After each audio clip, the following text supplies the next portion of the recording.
Hello students, welcome two equations IAS. आज का the Hindu का एनालिसिस स्टार्ट करते हैं।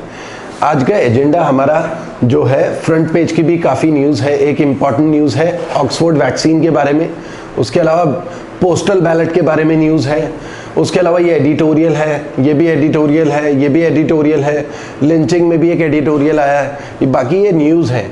तो आज काफ़ी एजेंडे में काफ़ी टॉपिक्स हैं जो जीएस के point of view, current affairs के पॉइंट ऑफ व्यू से काफ़ी इंपॉर्टेंट है। कॉन्स्टिट्यूशनल कॉर्नर में एनसीएलटी हम डिस्कस करने वाले हैं। तो स्टार्ट करते हैं। फ्रंट पेज है हमारे पास। एक तो यूके की वैक्सीन के बारे में आया हुआ है, जो कि ऑक्सफोर्ड की वैक्सीन जिसका ट्रायल अभी चल रहा है, तो वो एक न्यूज़ में था। इसको अभी आगे डिस्कस कर लेते हैं। पॉलिटिकल न्यूज़ है, ये एग्जाम के पॉइंट ऑफ व्यू से इंपॉर्टेंट नहीं है। आगे चेक करते हैं, इसी के बारे में आगे डिस्कस करते हैं। देखिए न्यूज़ में क्या है। एक तो इंपॉर्टेंट है, उस वैक्सीन का नाम क्या है, CHAdOx1 एन कोविड-19। ऑक्सफोर्ड यूनिवर्सिटी का एक एक्सपेरिमेंटल कोविड-19 वैक्सीन है, जिसका जो ट्रायल जो चल रहे हैं अभी, उसके जो रिजल्ट्स हैं अभी पॉजिटिव रिजल्ट्स हैं। ये ट्रायल स्टार्ट हुए थे अप्रैल में। तो अराउंड जिन लोगों के ऊपर ये ट्रायल किया गया है, 70% लोगों को बुखार आया है या हेडेक रहा है। तो ये एक साइड इफेक्ट है इसमें, लेकिन उसको मैनेज किया जा सकता है पैरासीटामोल लेने के बाद। ठीक है, तो अभी तक पॉजिटिव रिजल्ट्स इसमें मिले हैं। जो भी अभी कोरोना की जो वैक्सीन यूके में टेस्ट हो रही है, ऑक्सफोर्ड यूनिवर्सिटी ये सारे के सारे टेस्ट कर रही है। अब आपको फेजेस पता होने चाहिए, कौन कौन से फेजेस होते हैं। Phase 1, phase 2, phase 3, phase 4 vaccine के ट्रायल होते हैं। ठीक है, जैसे अभी सेकेंड फेज में चल रहा है। सेकेंड फेज में हमारे पास ह्यूमन ट्रायल है, उससे पहले एनिमल ट्रायल भी होता है। एनिमल ट्रायल होता है, फिर ह्यूमन ट्रायल होता है, फिर थर्ड फेज में नेचुरली अगर कोई इन्फेक्ट हो जाता है वैक्सीन से, तो लार्ज नंबर ऑफ पीपल के ऊपर वो ट्रायल चलता है। क्योंकि अभी जो ट्रायल चल रहा है, जैसे 1000, 2000, 3000 लोगों का ग्रुप लिया और वो अभी नेचुरल तरीके से वो इन्फेक्टेड नहीं है, तो उनके ऊपर ट्रायल चल रहा है। तो अभी तक रिजल्ट पॉजिटिव रहे हैं। अप्रैल में ये ट्रायल स्टार्ट हुआ था। अब जो नेक्स्ट फेज का ट्रायल होगा, उसमें फिर हजारों लोगों के ऊपर ट्रायल किया जाएगा और नेचुरल एनवायरनमेंट में किया जाएगा। नेचुरल एनवायरनमेंट का मतलब नेचुरली इन्फेक्ट होंगे, तब देखा जाएगा कि वो कोरोना से इन्फेक्ट होते हैं कि नहीं होते हैं। ठीक है, तो अभी तक पॉजिटिव रिजल्ट रहे हैं। तो इसी में आपको ये समझना है कि कोरोना वायरस जो है आरएनए बेस्ड वायरस है। आरएनए का मतलब होता है कि ये सिंगल स्ट्रैंडेड होता है। जैसे बैक्टीरिया क्या होता है, डबल स्ट्रैंडेड होता है, तो वायरस सिंगल स्ट्रैंडेड होता है। अब इसमें जैसे ये कोरोना जो वायरस है, SARS-CoV-2 भी उसे बोलते हैं, तो प्रोटीन की स्पाइक्स होती होंगी। तो जैसा आपने कई बार देखा होगा, इमेजेस आई होंगी कोरोना की वायरस की, तो ये इसे हम बोलते हैं प्रोटीन स्पाइक्स। और ये ह्यूमन सेल है, तो ह्यूमन सेल में ACE2 रिसेप्टर है, ये रिसेप्टर होते हैं। तो ये स्पाइक्स क्या होते हैं, रिसेप्टर के थ्रू ह्यूमन सेल में एंटर कर जाते हैं। रिसेप्टर के थ्रू ह्यूमन सेल में एंटर कर जाते हैं और फिर उस सेल को डैमेज करने लगते हैं। तो हम कोरोना से इन्फेक्टेड हो जाते हैं और लाइफ भी जा सकती है। हालांकि इंडिया में मोर्टेलिटी रेट काफ़ी लो है जो देखा गया है अभी तक। ठीक है, तो ये अलग अलग स्टेजेस होती हैं, यहाँ पर पूरा बना हुआ है। इसका आपको पूरी PDF मिलेगी, आप PDF डाउनलोड भी कर सकते हैं हमारे टेलीग्राम चैनल में। पहले एनिमल्स के ऊपर, चूहों के ऊपर ये ट्रायल होता है, फिर ह्यूमंस के ऊपर ट्रायल होता है। ह्यूमंस के ऊपर ट्रायल पहले आर्टिफिशियल एनवायरनमेंट में होता है, फिर नेचुरल एनवायरनमेंट में होता है, और फिर लास्ट स्टेज में इसका बल्क में प्रोडक्शन होता है और भी साइड इफेक्ट्स भी चेक किए जाते हैं। तो ये लगातार एक बड़ा पीरियड होता है, 6 से 8 महीने तो कम से कम इसमें लगते ही हैं वैक्सीन के ट्रायल में। तो ये पूरा स्टेजेस यहाँ पर बना हुआ है। तो आपके लिए इंपॉर्टेंट क्या है एग्जाम के पॉइंट ऑफ व्यू से, एक तो ये पता होना चाहिए कि इसका नाम क्या है। नाम CHAdOx1n कोविड-19 है और किसका वैक्सीन है, ऑक्सफोर्ड यूनिवर्सिटी इसमें टेस्ट कर रही है कोविड-19 के टेस्ट। तो ये इंपॉर्टेंट है। अभी तक इसमें 1077 पार्टिसिपेंट्स हैं। ठीक है, अप्रैल में ये स्टार्ट हुआ था। ठीक है, और 70% लोगों को हेडेक या फीवर रहा है। तो ये फिलहाल के लिए एक इम्पॉर्टेंट न्यूज़ है। इसके आप नोट्स बना सकते हैं। आगे और भी वैक्सीन से रिलेटेड जो भी न्यूज़ आती है उसके भी नोट्स बनाने इंपॉर्टेंट होते हैं। उसके अलावा फ्रंट पेज में ही हमारे पास आया था कि दिल्ली में 1000 से कम अब न्यू केसेस आ रहे हैं कोरोना के, जबकि जो रिकवर हो रहे हैं वो 1800 या 1900 हो रहे हैं। तो एक्टिव केसेस लगातार दिल्ली में रिड्यूस होते जा रहे हैं। तो एग्जाम के पॉइंट ऑफ व्यू से नोट्स वगैरह कुछ नहीं बनाने, ठीक है, तो आपको बस न्यूज़ पढ़नी है, थोड़ा समझना है, ठीक है।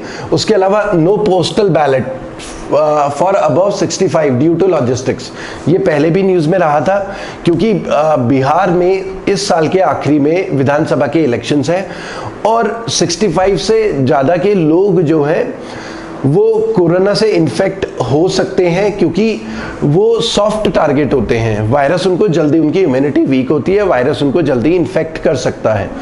तो अब वो वोट डालने कैसे जाएंगे? तो उसके लिए लॉ मिनिस्ट्री ने एक नोटिफिकेशन जारी किया था कि हम पोस्टल बैलेट का इंतजाम करेंगे, पोस्टल बैलेट से वोट डाल सकते हैं 65 से ज़्यादा के लोग। इस समय 80 साल से ज़्यादा के लोग ही पोस्टल बैलेट के थ्रू वोट डाल सकते हैं। पोस्टल बैलेट का मतलब है हम अपना वोट, जैसे पोस्टल बैलेट होता है, एक स्टैंप, पोस्ट बैलेट पेपर होता है, इसमें स्टैंप लगानी है किसी भी कैंडिडेट के नाम के आगे, और फिर बाय पोस्ट या बाय इलेक्ट्रॉनिक तरीके से मेल की जा सकती है, ठीक है। मतलब इलेक्ट्रॉनिक वोटिंग मशीन में जाके, पोलिंग बूथ में जाके वोट देने की जरूरत नहीं होती। तो ये जो एजेड लोग हैं उनके लिए ज़्यादा सेफ है, वो अपने घर से बैठे बैठे ही वोट दे पाएंगे, ठीक है। तो ऐसा लॉ मिनिस्ट्री का नोटिफिकेशन था, लेकिन इलेक्शन कमीशन ने कहा कि नहीं, 65 से ज़्यादा के लोग पोस्टल बैलेट से वोट नहीं दे पाएंगे, उन्हें पोलिंग बूथ में जाके ही वोट डालना पड़ेगा। बिहार इलेक्शन के कंटेक्स्ट में बोल रहे हैं फिलहाल, क्योंकि लॉजिस्टिक्स सपोर्ट की प्रॉब्लम है अभी, ठीक है, ये बोला है। लेकिन बैलेट पेपर की जो फैसिलिटी है वो 80 साल से ज़्यादा के लोगों के लिए रहेगी। तो ये एक न्यूज़ थी, ये हम पहले भी डिस्कस कर चुके हैं, द हिंदू में आ चुका है, तो ये आपको पता होना चाहिए। इलेक्शन कमीशन ऑफ इंडिया ने 65 से ज़्यादा के लोगों के लिए रिजेक्ट कर दिया है फिलहाल बैलेट पेपर के थ्रू वोट डालना है, ठीक है। तो ये एक इंपॉर्टेंट न्यूज़ है। एग्जाम के पॉइंट ऑफ व्यू से इंपॉर्टेंट है नहीं, ये भी इतना इंपॉर्टेंट नहीं है क्योंकि तमिलनाडु में एक ट्राइबल गर्ल ने टॉप करा है 12th के एग्जाम में, तो उसको स्कॉलरशिप वगैरह ऑफर कर रहे हैं अलग अलग लोग, अलग अलग यूनिवर्सिटीज। तो ये थोड़ा सा न्यूज़ में था। उसके अलावा स्टूडेंट्स, जिन लोगों ने हमारा चैनल सब्सक्राइब नहीं करा है वो हमारा चैनल सब्सक्राइब जरूर करें। अगर किसी को वीडियो पसंद आता है तो लाइक जरूर करें। और उसके अलावा हमारे टेलीग्राम चैनल को भी आप ज्वाइन कर सकते हैं, जिसमें हम स्टडी मटेरियल वगैरह और जो बाइट्स होती हैं इंपॉर्टेंट करंट अफेयर्स की या मैथ्स की या वीडियोस वगैरह लगातार हम उसमें डालते रहते हैं। उसके अलावा हमारा इक्वेशंस आईएएस ऐप है, वो डाउनलोड कर सकते हैं। उसमें यूपीएससी का, बैंक का, एसएससी का आपको फुल सिलेबस मिलेगा, स्टडी मटेरियल भी उसमें पूरा कंप्लीट मिलेगा। हाँ, ये एक एडिटोरियल है, more than a crisis, a chance to rebuild health care.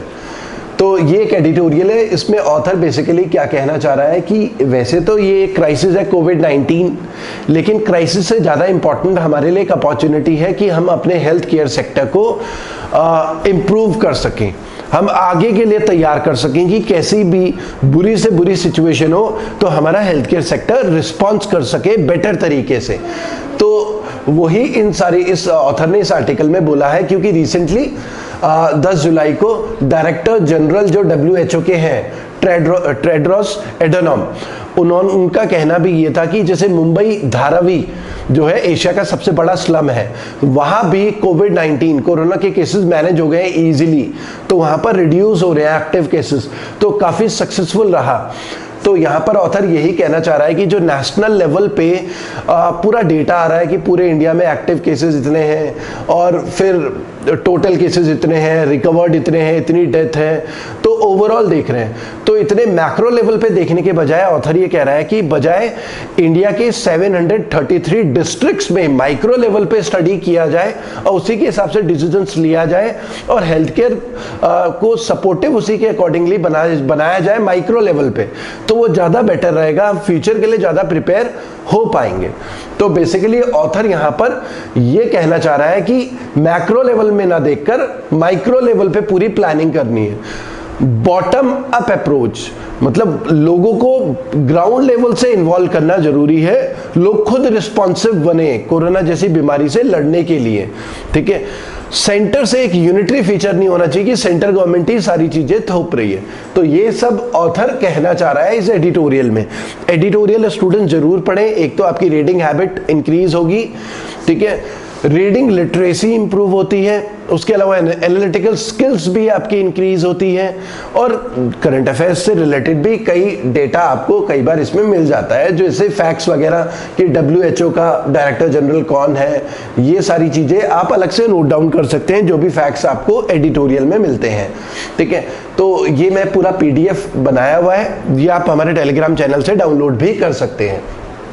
ठीक है, यहाँ पर डायरेक्टर जनरल जो टेड्रोस एडनॉम है, उन्होंने धारावी को के सक्सेसफुल जो भी वहाँ पर कोविड-19 से रिलेटेड सक्सेस रही उसकी तारीफ करी है, और वही जो अभी हमने डिस्कस करा वो पूरा का पूरा आपको नोट्स इसमें मिल जाएंगे।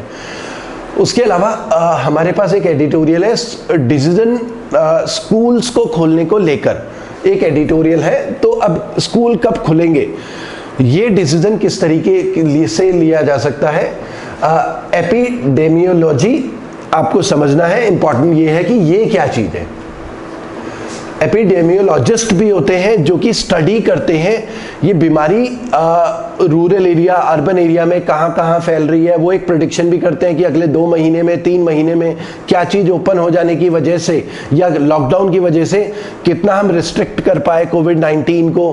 तो ये बेसिकली एक ब्रांच ऑफ मेडिकल साइंस है जो deal with incidents, distribution and control of diseases. तो यहाँ पर तो फिलहाल अभी काम किसका है, कोविड-19 से रिलेटेड डिस्कस कर रहे हैं डेटा।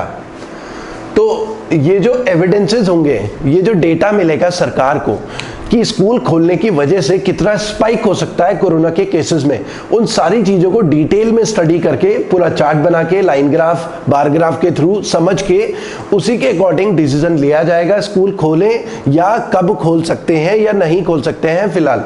ठीक है, तो ये इस एडिटोरियल में लिखा हुआ है। तो फिलहाल एग्जाम के पॉइंट ऑफ व्यू से बस इंपॉर्टेंट ये है कि आपको ये नोट डाउन करना है, एग्जाम में आ सकता है कि ये क्या चीज है। ठीक है, नेक्स्ट आते हैं, हमारे पास रेलवे के प्राइवेटाइजेशन से रिलेटेड ये एडिटोरियल है। इसमें गवर्नमेंट को बेसिकली ऑथर ने क्रिटिसाइज करा है, big reform on a wrong track. Basically इसमें ये कह रहे हैं कि रेलवे जो है पब्लिक के लिए ही, पब्लिक के वेलफेयर के लिए बनी है, प्रॉफिट ओरिएंटेशन के हिसाब से नहीं बनी हुई है कि हमें रेलवे से कितना फायदा होने वाला है। तो गवर्नमेंट उस हिसाब से चल रही है कि रेलवे से हमें फायदा हो, फायदे के बारे में नहीं सोचना, रेलवे पब्लिक के वेलफेयर के लिए है। तो इसमें ऑथर ये कहना चाह रहा है कि प्राइवेटाइजेशन से कहीं ऐसा ना हो आम जनता को नुकसान हो, रेलवे प्रॉफिट ओरिएंटेड ज्यादा हो जाए और वेलफेयर ओरिएंटेड कम हो। तो ये सब इस ऑथर ने इस एडिटोरियल में लिखा है। एग्जाम के पॉइंट ऑफ व्यू से इंपॉर्टेंट क्या है, व्यूज को डेवलप करने के लिए आप जरूर इस एडिटोरियल को पढ़ें। एग्जाम के पॉइंट ऑफ व्यू से इसमें बहुत सारा डेटा है, वो सब नोट डाउन नहीं करना। एग्जाम के पॉइंट ऑफ व्यू से इंपॉर्टेंट ये है कि प्राइवेटाइजेशन कितना करा है, 109 रूट्स में करा है, ये एग्जाम में आ सकता है। 151 ट्रेन्स के लिए 109 रूट में प्राइवेटाइजेशन किया है सरकार ने, प्राइवेट सेक्टर का इन्वेस्टमेंट किया जा सकता है। तो ये एक प्रोजेक्ट है प्राइवेटाइजेशन का रेलवे में। लेकिन रेलवे ट्रैक, सिग्नलिंग, सिक्योरिटी और डेली मेंटेनेंस वो रेलवे के पास ही रहेगा, मतलब गवर्नमेंट के कंट्रोल में ही रहेगा। लेकिन ट्रेन को चलाना, 151 ट्रेन को 109 रूट पे, वो प्रोजेक्ट प्राइवेट लोगों के हाथ में चला जाएगा। तो ये प्राइवेटाइजेशन ऑफ ट्रेन्स को लेकर है रेल जो हमारा एडिटोरियल है। तो फैक्ट एग्जाम के पॉइंट ऑफ व्यू से ये है, आपको पता होना चाहिए कि प्राइवेटाइजेशन कितने रूट्स में हो रहा है। उसके अलावा रूल ऑफ मॉब के ऊपर ये एक एडिटोरियल है छोटा सा, इसमें ये लिंचिंग के ऊपर है। लिंचिंग का मतलब है, जैसा अभी देखा गया कि आसाम में 3 लोगों को भीड़ ने पीट पीट के मार डाला, उनके ऊपर गौ तस्करी के आरोप लगे थे, वो गाय को लेकर जा रहे थे, ये एलिगेशंस लगे थे। तो लिंचिंग बेसिकली क्या होता है कि जब भीड़ किसी रूमर की वजह से, जैसे पालघर में महाराष्ट्र में 2 साधुओं को भीड़ ने पीट पीट के मार डाला कि उनके ऊपर बच्चा चोरी के आरोप लग रहे थे, तो इसे हम बोलते हैं लिंचिंग। तो लिंचिंग बेसिकली पॉइंट आउट करता है breakdown of rule of law in several states. तो चाहे वो महाराष्ट्र हो चाहे वो आसाम हो, इन स्टेट्स में breakdown of rule of law को शो करता है। जैसे महाराष्ट्र में हमने देखा, वहां पर पुलिस के सामने भीड़ भीड़ ने पीट पीट के मार डाला 2 साधुओं को, या अभी आसाम में वहां भी भीड़ ने पीट पीट के मार डाला कुछ लोगों को गौ तस्करी के उसमें, जैसे हमने उसके अलावा राजस्थान में भी देखा था, यूपी में भी लिंचिंग हुई थी, भीड़ ने गाय का मांस रखने की वजह से या एक रूमर फैलने की वजह से ही कुछ लोगों को वहां पर मार दिया। उससे क्या होता है कि पॉलिटिकल एंगल या दो कम्युनिटी के बीच में जो है अविश्वास पैदा हो जाता है, एक दूसरे के ऊपर पॉलिटिशियंस आरोप लगाने लगते हैं कई बार वोट बैंक के लिए, और माहौल थोड़ा सा खराब भी हो जाता है। तो इसमें एग्जाम के पॉइंट ऑफ व्यू से एक तो आपको लिंचिंग पता होना चाहिए क्या होता है, और NCRB national crime records bureau ये पता होना चाहिए इसका काम क्या है, पूरे इंडिया में सारा डेटा कलेक्ट करना, कौन कौन से क्राइम हो रहे हैं, क्राइम को एनालाइज करना आईपीसी के हिसाब से, उसका हेडक्वार्टर दिल्ली में है और मिनिस्ट्री ऑफ होम अफेयर्स के अंडर आता है, ये आपको पता होना चाहिए। उसके अलावा हमारे पास हागिया सोफिया से रिलेटेड न्यूज कई बार रही है। हागिया सोफिया कहां पर है ये आपको पता होना चाहिए, इस्तांबुल में है, एग्जाम में आ सकता है, इस्तांबुल टर्की, और ये हम पहले भी डिस्कस कर चुके हैं, रोज न्यूज में आ रहा है। हागिया सोफिया इस्तांबुल टर्की में, ये 532 एडी में चर्च था जिसे जब इस्लाम फैला टर्की में ओटोमन एम्पायर आया तो मस्जिद में कन्वर्ट कर दिया गया। फिर वहां पर रिपब्लिक ऑफ टर्की जब बना फर्स्ट वर्ल्ड वॉर के बाद, तो फिर उसे म्यूजियम में कन्वर्ट कर दिया गया, मतलब ना तो फिर वो चर्च रहा ना मस्जिद रहा। लेकिन दोबारा से टर्की के प्रेसिडेंट ने एक कोर्ट ऑर्डर के बाद अनाउंस करा है कि उसे दोबारा से मस्जिद बनाएंगे। इसलिए इसके बाद से जो क्रिश्चियन कंट्रीज हैं या क्रिश्चियन ऑर्थोडॉक्स लोग हैं वो नाराज चल रहे हैं टर्की से कि उनका ये स्टेप जो है आपस में रिलेशन केवल खराब करने वाला है। तो ये लगातार न्यूज में है। तो यहाँ पर इंपॉर्टेंट आपको बस ये फैक्ट्स याद रखने हैं कि हागिया सोफिया कहाँ है, वो कब चर्च था, कब मस्जिद में कन्वर्ट हुआ, कब म्यूजियम में कन्वर्ट हुआ और दोबारा मॉस्क में कन्वर्ट हो गया है। उसके अलावा टर्की की कैपिटल अंकारा है, एग्जाम में ये भी आ सकता है कैपिटल क्या है, तो इस्तांबुल कैपिटल नहीं है, अंकारा है। उसके अलावा warships meet US strike group, एक इंडियन नेवल शिप्स का पैसेज एक्सरसाइज हुआ है, पैसेक्स जिसे बोल रहे हैं, यूएस के साथ। तो यूएस नेवी का यूएसएस निमित्ज कैरियर है। यूएस निमित्ज कैरियर क्या है? यूएस का लार्जेस्ट एयरक्राफ्ट कैरियर है। एयरक्राफ्ट कैरियर का मतलब एक ऐसा शिप होता है जिसमें फाइटर एयरक्राफ्ट रहते हैं, तो वहीं से वो टेक ऑफ करते हैं फाइटर एयरक्राफ्ट समुद्र से ही। तो कैरियर है मतलब हवाई पट्टी सब कुछ रहती है उसमें, तो लार्जेस्ट एयरक्राफ्ट कैरियर है। तो ये बेसिकली साउथ चाइना सी से, वहां से मलक्का स्ट्रेट से होते हुए आ रहा था इंडियन ओशियन की तरफ। तो वहां पर इंडियन नेवी के साथ यूएस की नेवी के इस शिप ने, एयरक्राफ्ट कैरियर ने पैसेक्स जो एक्सरसाइज है वो करी है। ठीक है, तो आपको इंपॉर्टेंट पता क्या होना चाहिए, एक तो मलक्का स्ट्रेट कहां पर है, Malacca strait between Indonesia, Malaysia and Singapore है। उसके अलावा ये ज्वाइन किसे करती है ये इंपॉर्टेंट है। और ये पैसेक्स एक्सरसाइज आपको कंफ्यूज नहीं होना, ये पैसेक्स एक्सरसाइज पहले भी हो चुकी है अलग अलग कंट्री के साथ। तो ये एक्सरसाइज हो चुकी है जापान की नेवी के साथ भी पहले और फ्रांस की नेवी के साथ भी।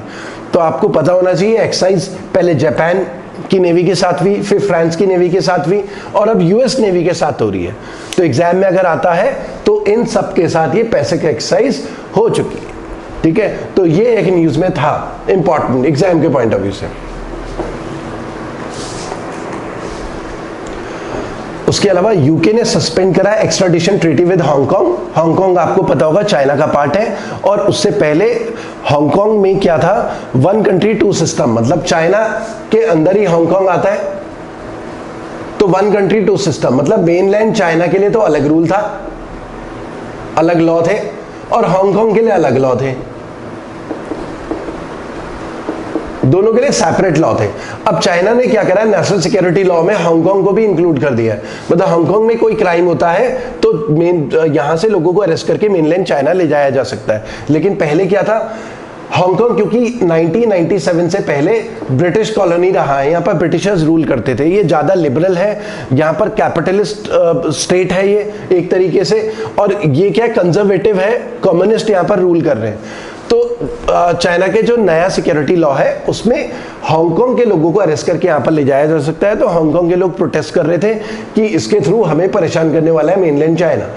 और यूके के साथ क्योंकि यूके की कॉलोनीज रही है पहले वहां पर, उनके साथ एक्स्ट्राडिशन ट्रीटी थी साइन। एक्स्ट्राडिशन ट्रीटी का मतलब हांगकांग से क्राइम करके कोई यूके चला जाए या यूके से क्राइम करके हांगकांग चला जाए, तो दोनों अगर यूके से क्राइम करके हांगकांग गया है तो एक्स्ट्राडिशन ट्रीटी अगर साइन है दोनों के बीच में, तो हांगकांग उस इंडिविजुअल को अरेस्ट करके यूके को हैंडओवर कर सकता है ऑन रिक्वेस्ट। तो ये एक्स्ट्राडिशन ट्रीटी होता है।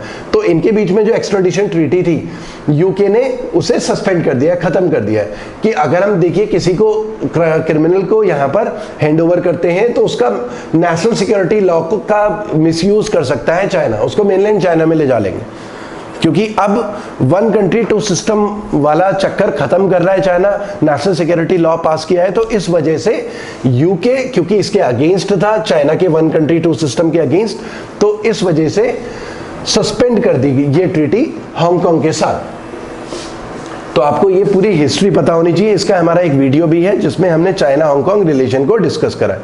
उसके अलावा अरब कंट्रीज का पहला स्पेस मिशन है मार्स का, तो होप मिशन है। एग्जाम के पॉइंट ऑफ व्यू से समझना है, पहला मिशन है होप मिशन, और उन्होंने खुद नहीं लॉन्च करा है, उनके लिए जापान ने लॉन्च करा है। हालांकि जापान का अभी खुद का मार्स मिशन नहीं है, ठीक है। तो एग्जाम के पॉइंट ऑफ व्यू से समझना है, मार्स के लिए अरब का पहला स्पेस मिशन होप वो लॉन्च करा है, जापान ने लॉन्च करा है। ये आपको पता होना चाहिए, एग्जाम के पॉइंट ऑफ व्यू से इंपॉर्टेंट। उसके अलावा आपको पता होना चाहिए कि ये पहुंचेगा कब मार्स के ऑर्बिट में, फरवरी 2021 में पहुंचेगा।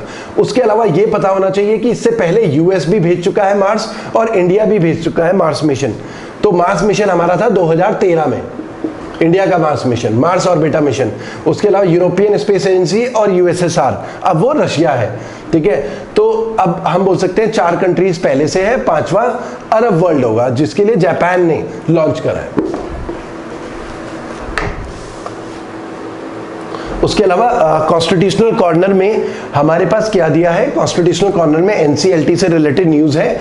एनसीएलटी क्या है, एक insolvency and bankruptcy code bill, code act 2016 में पास हुआ है। इसमें एनपीए रिकवरी, जो बैड लोन होते हैं, लोग लोन लेने के बाद डिफॉल्टर बन जाते हैं, अब उनके ऊपर रिकवरी का केस कहां पर चलेगा। देखिए डिफॉल्टर 2 तरीके के हैं, एक तो है इंडिविजुअल डिफॉल्टर, जैसे home loan, education loan, vehicle loan के डिफॉल्टर्स होंगे। एक होगा कंपनीज या फर्म, वो डिफॉल्टर बनती है।